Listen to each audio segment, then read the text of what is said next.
Ini hewan kalau jadi dinosaurus modelan tuh kayak T-Rex tapi versi bersayap, namanya Shobelstork.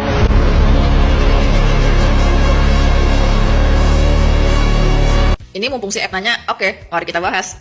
Dan kenapa gue bilang si Shobelstork itu tuh sama kayak T-Rex? Karena pertama, mereka punya satu nenek moyang yang sama, yaitu Dinosaurus theropoda, yaitu hewan-hewan yang berjalan dengan dua kaki. Sebenarnya juga burung-burung yang kita temuin itu juga termasuk theropoda gitu loh. Cuman si T-Rex-nya itu tuh satu garis evolusi sama si Shobelstork, makanya agak-agak mirip-mirip tipis lah. Tapi bisa gue bilang Shobelstork itu termasuk burung yang lumayan gede lah ya, gedong gitu loh. Moncongnya itu dia panjangnya bisa lebih dari 20 cm. Tinggi badannya itu bisa sampai 1,5 meter dan rentang sayapnya itu bisa sampai 2 meter. Dan juga terbangnya nggak cemen-cemen, tinggi banget terbangnya. Tapi emang kalau Shobelstork sendiri itu dia terkenal sama paruhnya. Kan kalau kita lihat paruhnya tebel banget ya, gede kayak moncong sepatu. Nah, alasan kenapa Shobelstork itu punya moncong segede itu karena emang umpannya dia tuh gede-gede gitu, mulai dari ikan lungfish sampai ke anak buaya. Nah, yang bikin agak ngeri-ngeri shudup gitu sama si Shobelstork itu karena emang suaranya itu nggak kayak gitu, enggak, suaranya itu persis kayak tembakan senapan mesin, kurang lebih kayak begini suaranya.